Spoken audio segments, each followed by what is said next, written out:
Hey, what's up? This is Mark at alchemist.camp, where we learn Elixir by building things.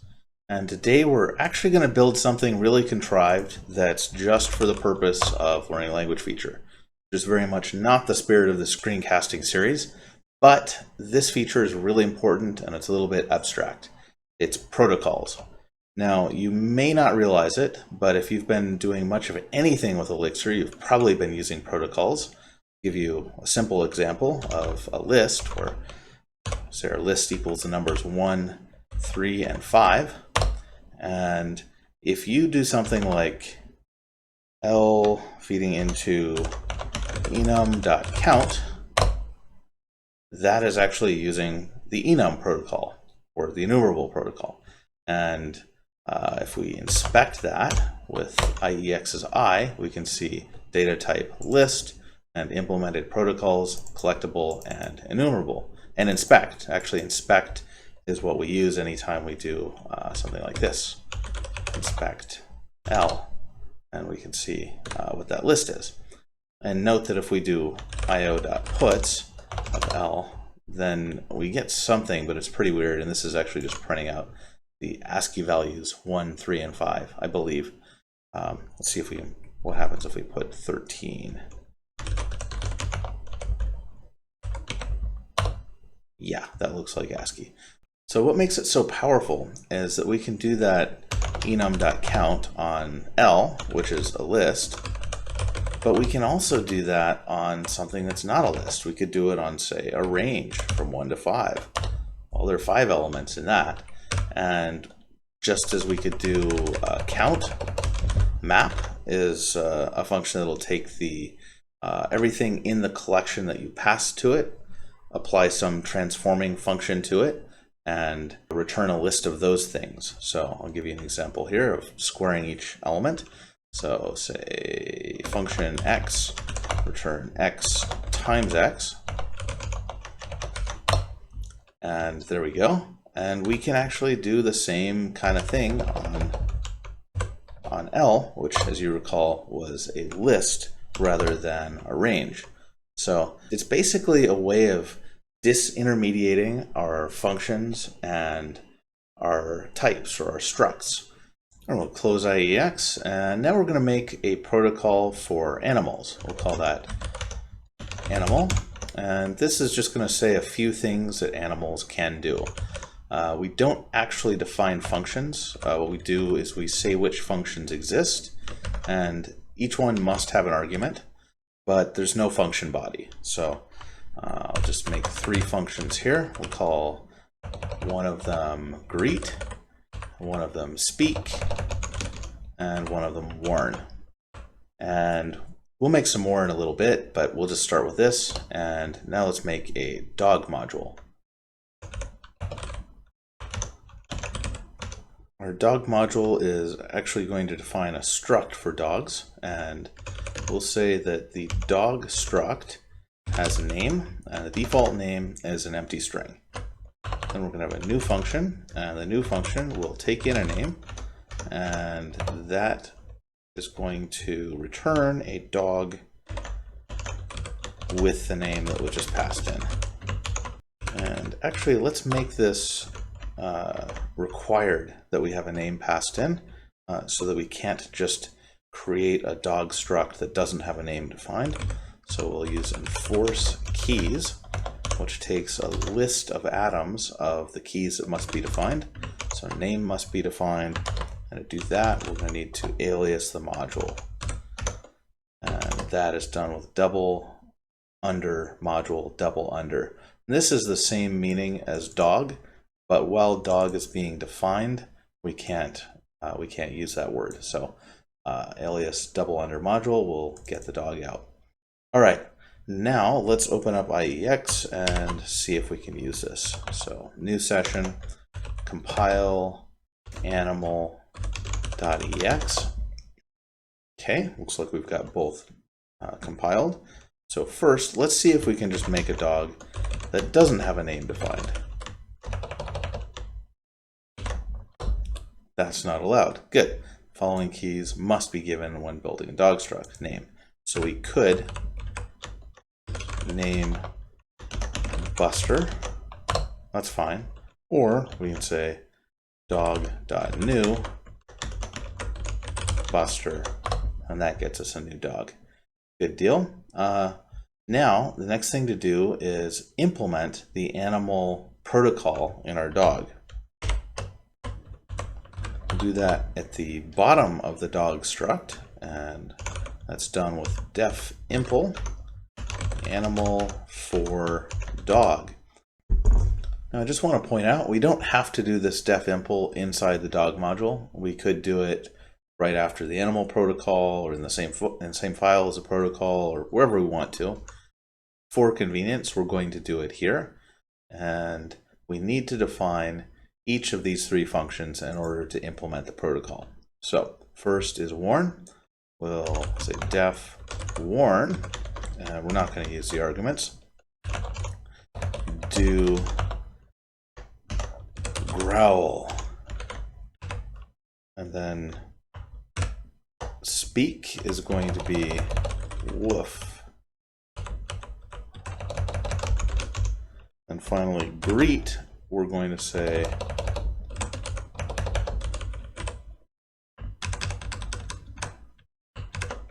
woof, woof, because dogs are usually pretty excited to see people. All right, now let's open up IEX and recompile the file. Now we should be able to say, actually let's save our dog here. So we'll say Buster equals dog.new Buster. So now we should be able to pipe Buster into animal.greet, and he'll say woof woof, or animal.warn, say growl. Now at this point you might think the protocol has gotten us nothing except a little bit of indirection, and that's exactly true. So let's make a cat module as well. And cat is going to be very similar to dog. It's also going to have the same enforce keys. In fact, you know what? I'm just going to copy all three of these lines and bring them down into cat. So cat has a name just like a dog does, and we're actually going to have the same kind of new function. The new function for cat is going to take a name, and it's going to return a cat instead of a dog with name of name. Now the implementation is going to be a little bit different, because obviously cat isn't going to woof. Cat is going to greet people. Actually, cat's not very into greeting people, so the cat is just going to do nothing. Going to say nothing. Then the way they speak is they will say meow, and then they will warn people by hissing. Okay, we'll recompile, and we'll make another animal called Tabby, and that's going to be a new cat. We pass in the name Tabby. So we can say Tabby piped into animal.warn is hiss. Oh, what is wrong here? Animal protocol is not implemented for cat named Tabby.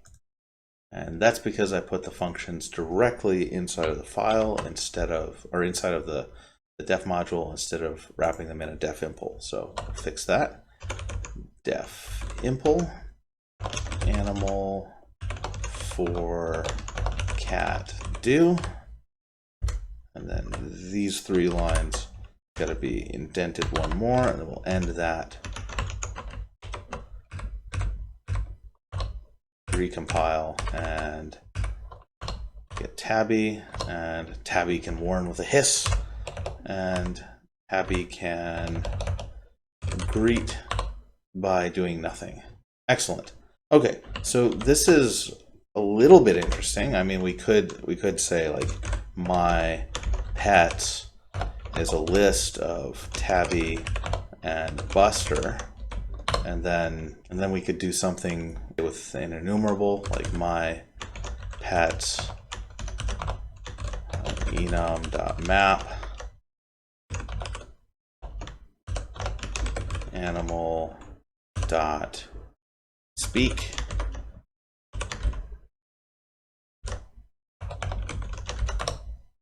Meow woof. That's sort of interesting. It's not exactly compelling at the moment, but it gives you an idea that we can now put these two different sorts of things together and we can do the same things to them.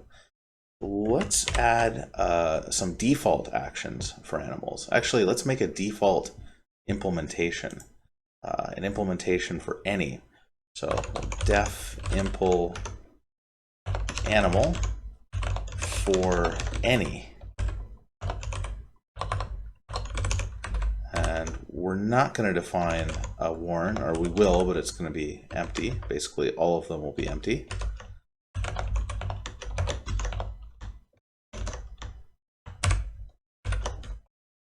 And let's see here. Greet and speak. Okay. And let's make a couple more functions here. First one will be kind, and this is just going to be the kind of animal that the animal is. So it takes in an animal. Oops, do not capitalize it. Thank you very much. And it's just going to return the animal struct. And if you're not familiar with this, struct just says what struct the thing is. So let's look at Tabby here. So Tabby is a cat, data type cat, reference modules. It doesn't implement anything. That's interesting. It doesn't say that it implements animal. But if we do tabby dot under struct under, it'll say cat. So we're going to implement that, and this is actually not going to work in all circumstances. We're going to have to extend this function, and that's why I've made it into a non-one-liner. All right, one more function. This one is going to be called describe, and it's going to tie everything else together. Basically, it's going to take in an animal and give a full description of what this thing is. So this is going to io.puts a multi-line string that just talks about this animal. Come on, editor. Okay, that's definitely a bit annoying. It's trying to be helpful, but actually want 3. I don't want 4 or 2. All right, it's going to say this animal is, then we're going to say dog or cat, depending on what it is. Animal.kind, and we've got to pass in the animal itself. And this animal is named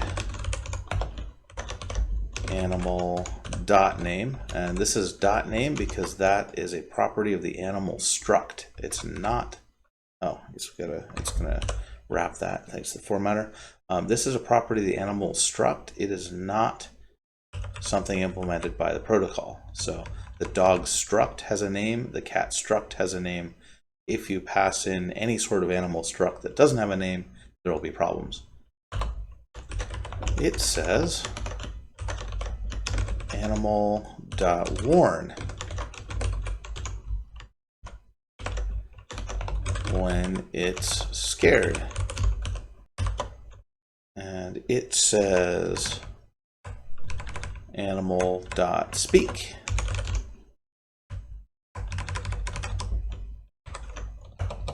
to communicate. And it says animal.greet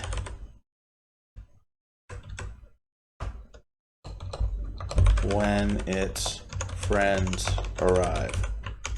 All right, so we've defined an implementation of animal for any, and it defines greet, speak, and warn, and 2 more functions, kind and describe. Let's take a look at that in IEX. Actually, in order to use this implementation for any, we have to set fallback to any to true. Otherwise, it won't be allowed, and we'll just get animal is not implemented for whatever sort of type we pass it. So we'll compile animal.ex again, and now we can basically use this any implementation on anything. So the number 5 can be passed into animal.greet, and we get an empty string. Pass into animal.warn, we get an empty string. Pass into animal.foo, well, that doesn't exist. Now, what happens if we make an actual animal, like Tabby that we made before? Cat.new of Tabby, and then use those implemented functions for that animal.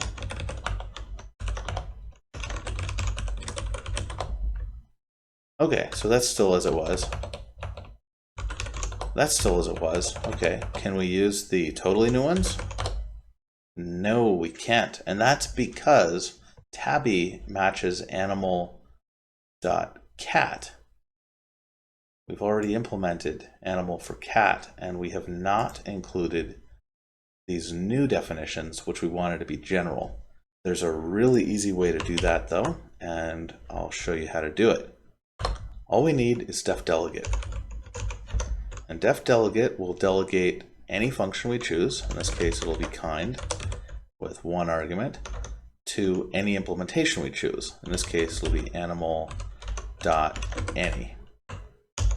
And we'll do the same thing, except we'll take describe. What error did we get? Format failed. Oh, gotta have a comma here and a comma here. That should work. All right, we'll recompile again, and now let's have a look. Animal.kind, cat. And let's define Buster again. Then check what kind of animal Buster is. Dog. Excellent.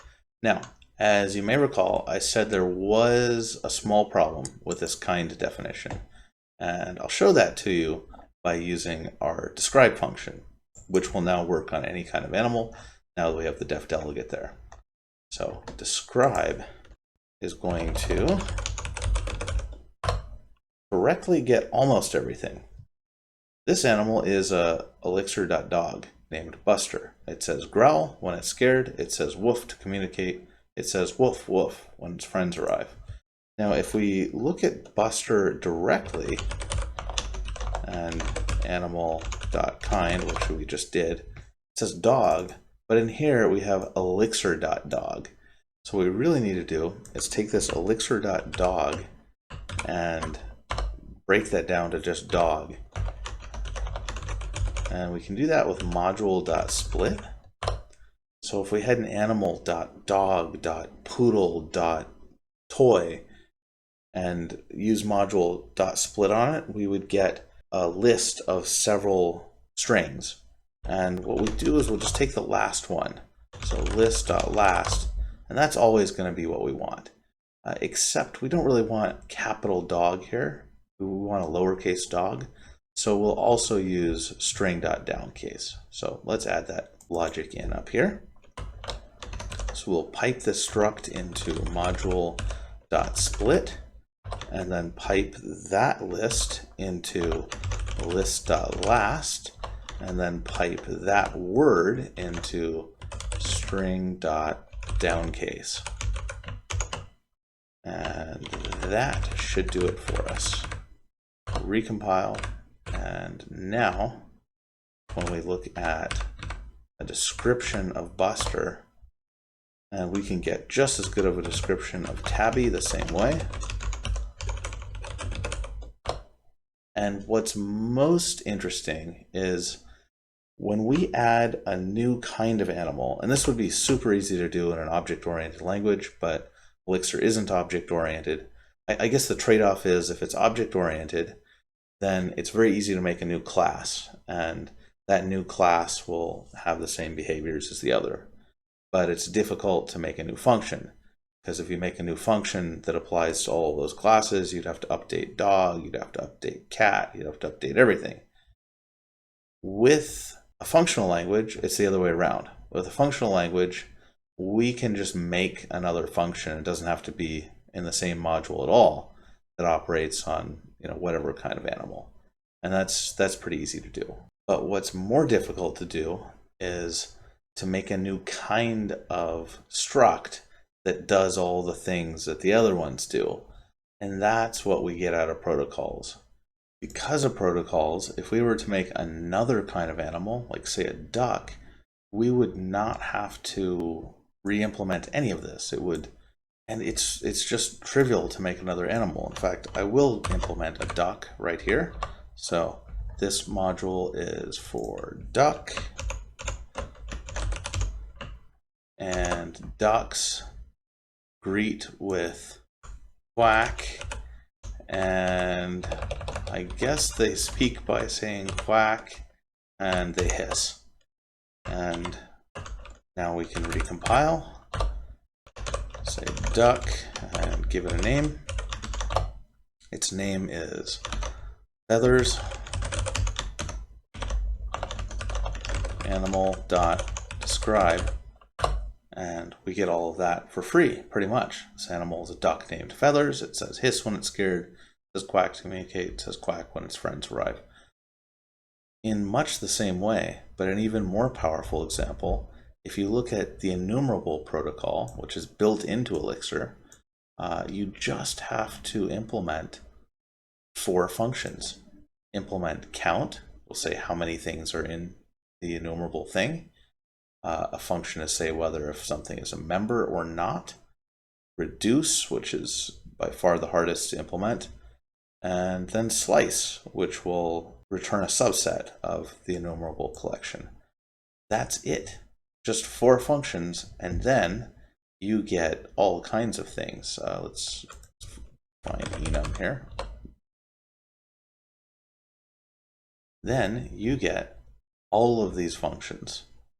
Concatenation, deduplication, drop, take, fetch, find value, just all kinds of things for defining those 4 things. And some popular libraries we've already seen, like the Poison encoder and decoder for JSON, implement this. So believe it or not, you have every single one of these functions available with that, and that's pretty neat. All right, so this is it for our quick introduction to protocols. I hope that you've seen, or at least started to see, just how powerful protocols are. And at least in my opinion, as your code bases get bigger, the benefit that this kind of language feature offers just grows and grows disproportionately. So, if you're working on a project of size X, maybe it's only a 5% benefit, but if you're working on a project size 100x, protocols might give you a 30% benefit, and that's pretty cool. If you enjoyed this and want more like it, subscribe on YouTube, click the bell, and sign up at alchemist.camp. Till next time, code on.